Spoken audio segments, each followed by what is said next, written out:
My greetings to all the audience who have tuned into this video today.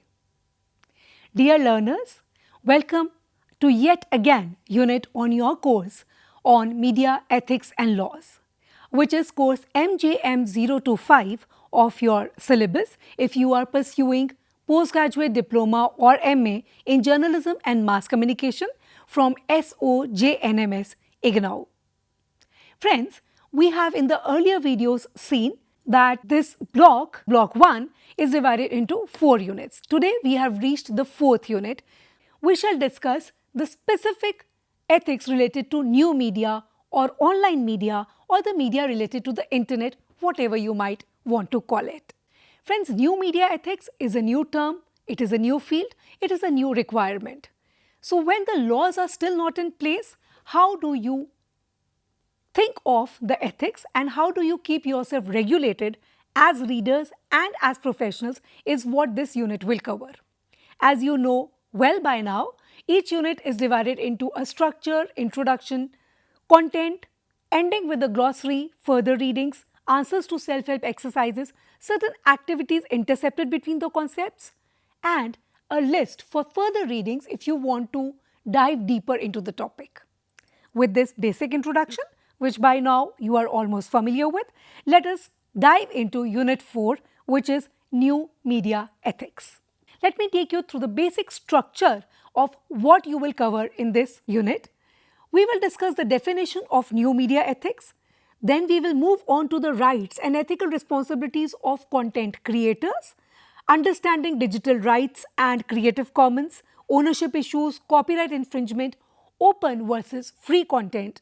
And then we shall move on to content curation and limits to sharing, looking at the issues of privacy and online ethical issues, news-related issues, ethics for online marketers.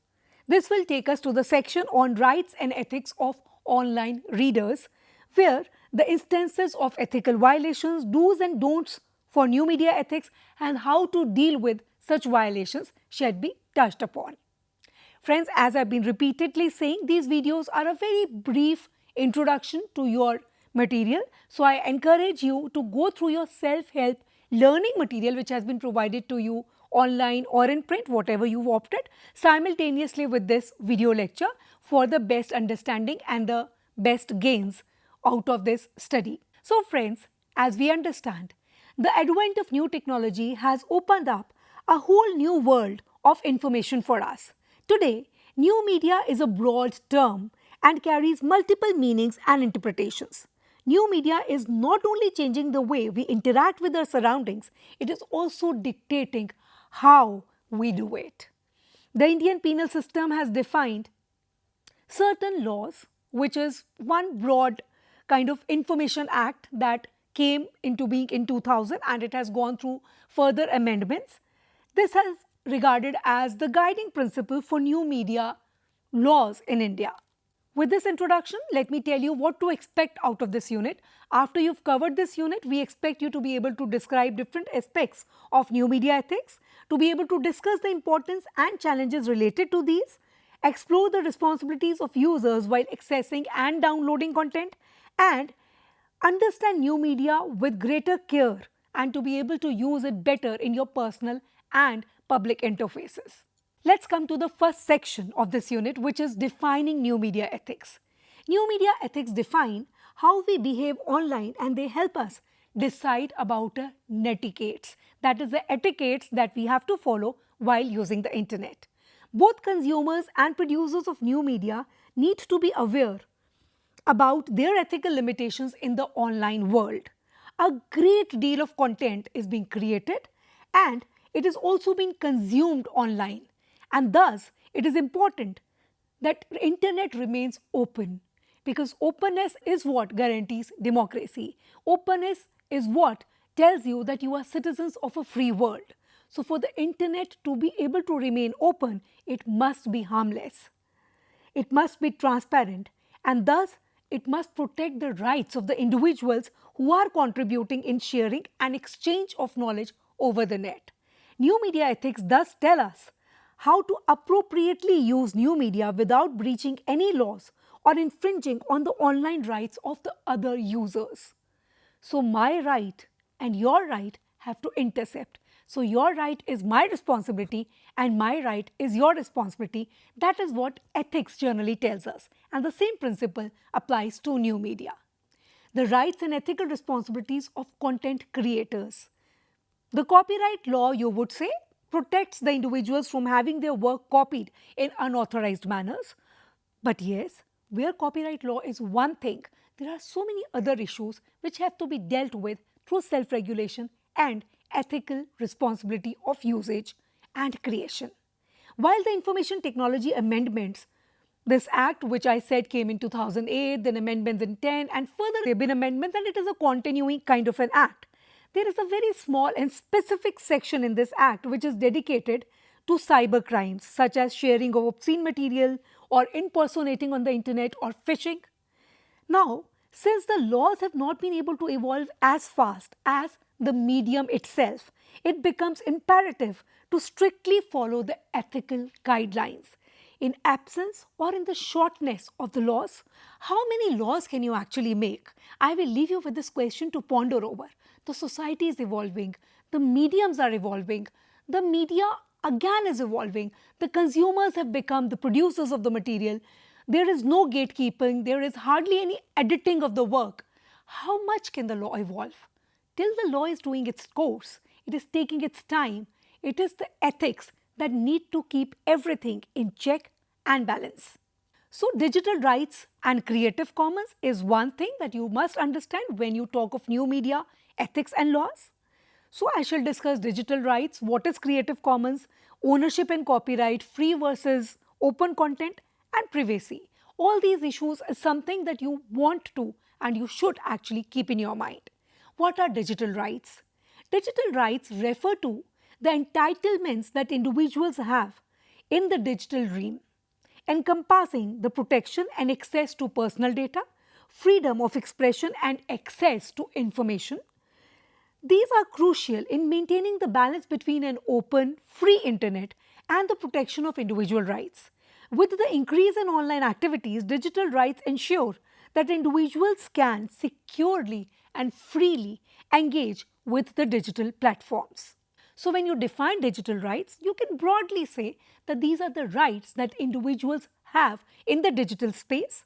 The key issues being privacy, which is protection of personal data, freedom of expression, which is the ability to express opinions online, access to information, that is the right to access digital content and information, then digital security, which is protection against cyber threats, and intellectual property rights, which are rights to own one's own digital creations. So these kind of things are protected by the rights in the digital space. All this is being beautifully handled by Creative Commons. You would ask, what is Creative Commons? Creative Commons is a global non-profit organization that offers a variety of free licenses that creators can use to share their work legally while still retaining certain rights. These licenses allow creators to specify how others can use their work, promoting, sharing and creating while ensuring proper attribution and user conditions. Different types of Creative Commons licensees offer varying levels of freedom and protection, making it easier for the creators to share their work openly and for users to know their user rights. Let's come to different kinds of licenses of Creative Commons. So, you understand what it is? If you have to define it, it is a non-profit organization providing free license for creators. The purpose is to facilitate the sharing and use of creativity and knowledge through free legal tools. There are different types of licenses offered by Creative Commons. CC BY, which means attribution. So you can use my material unless and until you attribute or you give the credit to me. That is the CC BY license. CC BY-SA, which is attribution share alike, where you would share it in an alike manner and attribute it. Then there is another license which says attribution, no derivatives from it. Then attribution for non-commercial uses, attribution for non-commercial share alike, and attribution non-commercial no derivatives. So these are 6 kinds of Creative Commons licenses. I would encourage you to go and further read about them to get better understanding. The benefits are this encourages sharing and collaboration. It also protects the creator's rights while promoting accessibility to the material that they might have created. It simplifies legal use of creative works. So I can put my work on the internet and put it under a certain type of Creative Commons license. And then you, as an user, if you want to use my work, you can see that what kind of license there is, and only that kind of usage is permitted by it. So it saves you a lot of legality, or a lot of, oh, how did I know it? Why and why not can I use this material? Because the user is being directed by the license type. There are ownership issues of the content on the web. You've produced something, I have written something. Do we own that content? Yes, through copyright laws, through intellectual property laws, we do. The web shows up information readily, and what we need is available just on a click. This is also true for pictures, music, graphics, songs, and other kind of creative and informative things that we seek. Though we are legally protected by the copyright law, we are ethically bound by issues of copyright and ownership on the web. There is something called self-regulation. There is something called your own judgment. So that is where ethics come into play. What is copyright infringement on the internet? Copyright infringement or the copyright laws are put there to ensure that artists or writers who are contributing the content are compensated and motivated to contribute further. The rampant music piracy or the act of copyright digital tools such as audio files, videos, reports, articles without the consent of the person who holds the copyright is a major problem, and this is what is considered as copyright infringement. As users, we tend to become careless about copy-pasting desired information, and we infringe upon the copyright of other fellow netizens or fellow creators. I leave you with some food for thought. What on the internet is open content, and how is it different from free content? Of course, everything on the internet is open, but is it free to be used and reused, to be copied and pasted, to be put across as your own work? When you define in your mind the new media ethics, when you think that what does digital rights management mean, or when you try to distinguish between open and free content, you will have answers to these questions. You will have ethical answers to these questions, and you will have directions to what to follow and how to use the content. Friends, now we come to the next section of this unit, which deals with the content curation and limits to sharing. The style of content writing online often keeps changing, and these days there is a major emerging trend, and which is the trend of content curation. This is defined as a process of sorting, arranging and publishing data which is related to specific themes, putting the data together so that the reader gets more information about the same topic without having to click through multiple sites. The work of curators is to pick up the most relevant content and exhibit it in a way that a quick glance reveals the most relevant links at one place itself.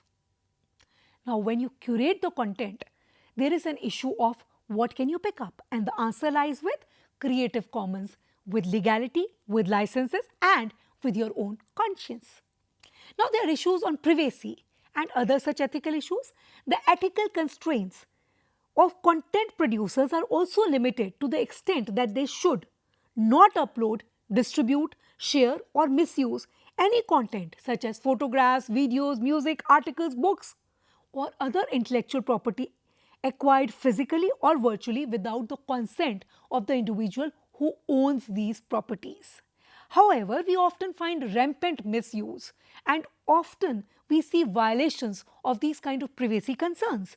Personal information of your friends, of the clients of a company, anywhere you give your phone number, it seems to be shared with so many different marketers, online or telephonic.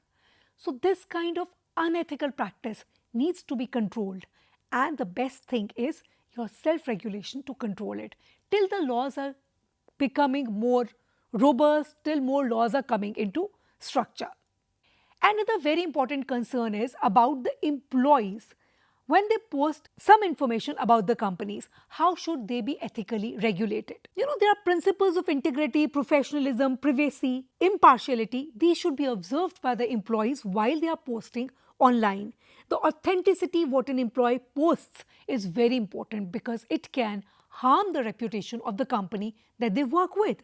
It is important for employees to properly define their association with the publication or the company about which they are posting. If I am offline related to a organization, I must define it while I'm putting up a post. Employees should be allowed to associate themselves with the company when posting, but they must clearly brand their online posts as personal and purely their own. Like we say that the opinions and the views expressed are purely of the person and not of the organization. Content pertaining to sensitive company information should not be shared online, and proper copyright and referencing should be done. Friends, this is about employee postings, but the similar things about influencers are also relevant. Like influencers are these days being lawfully told that when you are charging someone to put their content online, tell it to your readers. So it is now mandatory to say, okay, this is a paid content, or for this content, one has been given some incentives in cash or in kind.